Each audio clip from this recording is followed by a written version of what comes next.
अस्सलाम वालेकुम। आज मैं आप लोगों से शेयर करूंगी छोले और पूरी की रेसिपी। बहुत ज़्यादा टेस्टी और जो हमारी पूरियां हैं बहुत ही ज़्यादा फूली फूली बनी हैं, एकदम नरम और ऊपर से एकदम क्रिस्पी। तो आप लोग इस रेसिपी को ज़रूर ट्राई कीजिएगा। और जो छोला हमने बनाया है बिल्कुल जो रेस्टोरेंट में जैसा टेस्ट होता है, जैसी खुशबू होती है, सेम वैसा ही बना है। तो आप लोग ज़रूर ट्राई कीजिएगा मेरे तरीके से एक मरतबा इस रेसिपी को। आप प्लीज़ चैनल को लाइक और सब्सक्राइब ज़रूर कीजिएगा। तो चलिए फिर बनाना हम शुरू करते हैं। यहाँ पर 1 कप हमने चना लिया है, जिसको अच्छे से हमने पूरी रात भिगो कर रख दिया था। अब उसका पानी जो है हमें निकाल लेना है। इसे हमें कुकर में गलाना है, तो हम कुकर में डाल देंगे और 1 बड़ी इलायची, 1 दालचीनी का टुकड़ा और 1 तेज़पत्ता डालेंगे। आधा चम्मच नमक डाल देंगे। हमने 1 कप चना लिया था, तो हम लेंगे 2.5 कप पानी, जिसे हमें कुकर में डाल देना है और उसे अच्छे से हमें मिक्स कर देना है। मिक्स करने के बाद हम गैस को ऑन करेंगे और हाई फ्लेम पर 1 सीटी और लो फ्लेम करके हम 3 से 4 सीटी आने तक अच्छे से गला लेंगे। तो यहाँ पर जो हमारा चना है अच्छे से गल गया है। अभी मैं आपको तोड़कर दिखाती हूँ कितना चना हमारा गला रहना चाहिए। तो बिल्कुल अच्छे से मैश हो जाना चाहिए, तभी हमारे जो छोले हैं अच्छे बनेंगे। अब हम चने को एक साइड में कर देते हैं। अब इसकी हम ग्रेवी बना लेते हैं। तो हम एक पैन या हम पतीला चढ़ाएंगे और उसमें हम सरसों का तेल डालेंगे, क्योंकि यहाँ पर मैं सरसों का तेल इस्तेमाल करती हूँ। हमारे घर में भी वही इस्तेमाल होता है। तो अगर आप रिफाइंड तेल इस्तेमाल करते हैं तो आप डाल दीजिएगा। तो यहाँ पर आधा चम्मच ज़ीरा और 1 तेज़पत्ता और 1 काली इलायची डालकर अच्छे से हमें उसे भून लेना है। और 2 प्याज को हमने मिक्सी के जार में अच्छे से ग्राइंडर कर लिया था, इसके अंदर डालकर हम हल्की आंच पर बिल्कुल धीमे धीमे पका लेंगे। और 1.5 चम्मच हम डालेंगे अदरक लहसुन का पेस्ट, इसे भी हमें अच्छे से पका लेना है। अब इसके अंदर हम कुछ सूखे मसाले ऐड करेंगे। तो सूखे मसाले में हमें लेना है 1 चम्मच धनिया पाउडर, 1 चम्मच हमें लेना है कश्मीरी लाल मिर्च पाउडर, आधा चम्मच हम लेंगे भुना हुआ ज़ीरा पाउडर, आधा चम्मच नमक डाल देंगे और आधा चम्मच घर का गरम मसाला पाउडर डालेंगे, आधा चम्मच काली मिर्च पाउडर डालेंगे, 1 चुटकी हम हल्दी डालेंगे और यहाँ पर 1 चम्मच हम लेंगे चना मसाला। और अच्छे से इसे बिल्कुल धीमे आंच पे हमें भून लेना है। अब थोड़ा सा हम पानी ऐड कर देंगे ताकि मसाला जले ना और अच्छे से भून जाए। तो यहाँ पर 1 से 2 मिनट के लिए हमने मसाले को अच्छे से भून लिया है। अब 2 बड़े टमाटर हमने लिया था, एकदम पका हुआ हमें लेना है और उसे मिक्सी के जार में अच्छे से हमें पीस लेना है और इसके अंदर डाल देना है। डालने के बाद बिल्कुल स्लो फ्लेम करके हमें बिल्कुल धीरे धीरे करके भूनना है। तो यहाँ पर जब तेल ऊपर आ जाए फिर उसके बाद हमें कुछ मसाले और डालना है। तो आधा चम्मच हम इसमें डालेंगे कसूरी मेथी और आधा चम्मच हम डालेंगे इसमें काला मसाला। काला मसाला जो होता है वो महाराष्ट्र में बहुत ही ज़्यादा यूज़ होता है, जैसे कि वड़ा पाव, पाव भाजी और वेजिटेरियन जितने पुलाव होते हैं।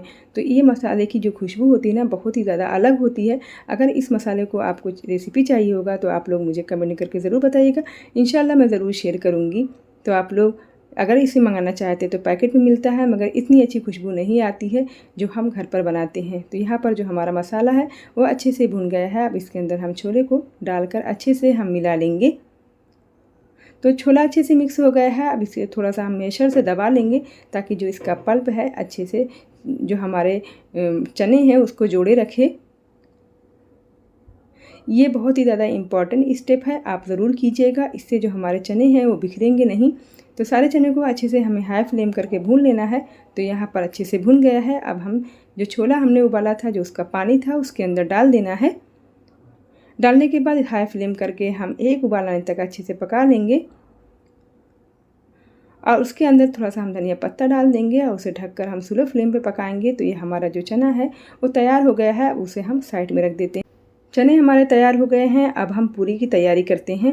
तो यहाँ पर पाव किलो हमने पालक लिया था, जिसे हमने गर्म पानी में डालकर अच्छे से पालक को उबाल लिया है। उसे ठंडे पानी से हमने धुलकर, तो ये हमारा जो है पालक रेडी हो गया है। अब 1 हम हरी मिर्ची लेंगे और छोटा सा टुकड़ा हम अदरक का लेंगे, जिसे हमें बिल्कुल फाइन सा महीन सा पीस लेना है। तो ये हमारा जो पालक है वो पीस कर रेडी हो गया है। अभी मैं आपको दिखाती हूँ कितना ज़्यादा हमें बारीक करना है। बिल्कुल इसके अंदर पत्तियाँ और डंठल नहीं रहना चाहिए, इतना बारीक हमें पीसना है। तो ये हमारे पालक की प्यूरी रेडी हो गई है। अब हम आटा लेते हैं। तो 1 कप हमने घर का पिसा हुआ आटा लेना है, जो हम घर पर इस्तेमाल करते हैं। आधा कप हमें लेना है मैदा और 2 चम्मच हम लेंगे यहाँ पर सूजी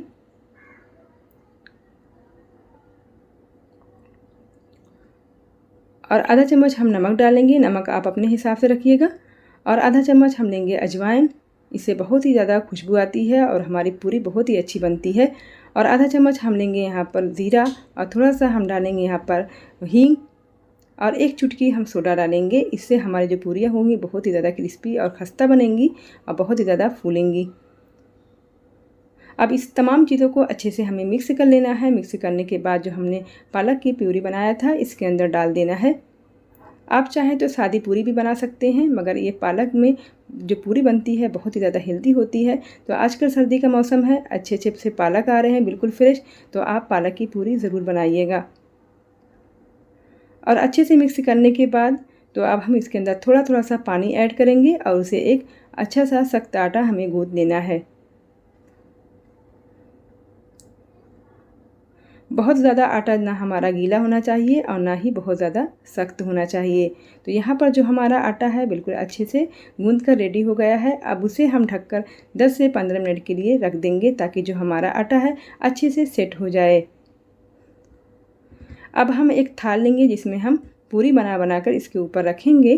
तो हम सारी पूरियों को एक साथ हमें बेलेंगे। अगर आप चाहते हैं तो एक एक पूरी आप बेलिए और छानते जाइए। तो एक छोटी साइज़ की हम लोई लेंगे, जैसे हम रोटी बेलते हैं सेम उसी तरह हमें बेल लेना है। तो पूरी बहुत ज़्यादा ना छोटी होना चाहिए ना बड़ी होना चाहिए। तो यहाँ पर हमारी बिल्कुल परफेक्ट तरीके से हमने पूरी को बेल लिया है। सेम इसी तरह आप रखिएगा। तो यहाँ पर 15 से 20 हमारी जो पूरियाँ हैं वो बनकर रेडी हो गई हैं। अब इसे हम फ्राई करेंगे।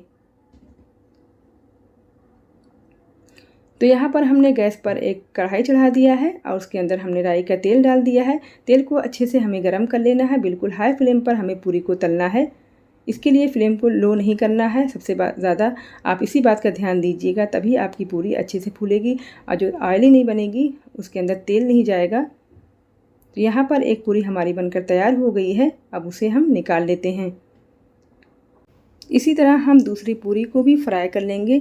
सिर्फ हमें इस बात का ध्यान रखना है कि तेल अच्छे से गर्म होना चाहिए और फ्लेम को बिल्कुल लो नहीं करना है। हाई फ्लेम पर हमें पूरी को फ्राई करना है। तो सभी पूरियां हमारी अच्छे से फ्राई हो गई हैं। अब इसे हम सर्व करेंगे। तो यहाँ पर हमने सैलेड, दही, आप इसके साथ अचार भी ले सकते हैं। तो बहुत ही मज़ेदार हमारे जो छोले हैं बने हैं और पूरियाँ बिल्कुल खस्ता बनी हैं, ऊपर से क्रिस्पी हैं, अंदर से एकदम सॉफ्ट हैं। तो आपको देखकर ही समझ में आ रहा होगा कितनी परफेक्ट रेसिपी है और कितनी मज़ेदार रेसिपी है। तो आप लोग ज़रूर ट्राई कीजिएगा और प्लीज़ चैनल को लाइक कीजिएगा और सब्सक्राइब कीजिएगा और कमेंट करके बताइएगा कि मेरी रेसिपी कैसी लगी। फैमिली और फ्रेंड में ज़रूर शेयर कीजिएगा। इंशाल्लाह फिर मैं हाज़िर होंगी नई रेसिपी के साथ। तब तक की दुआ मुझे याद रखिएगा। अल्लाह हाफिज़।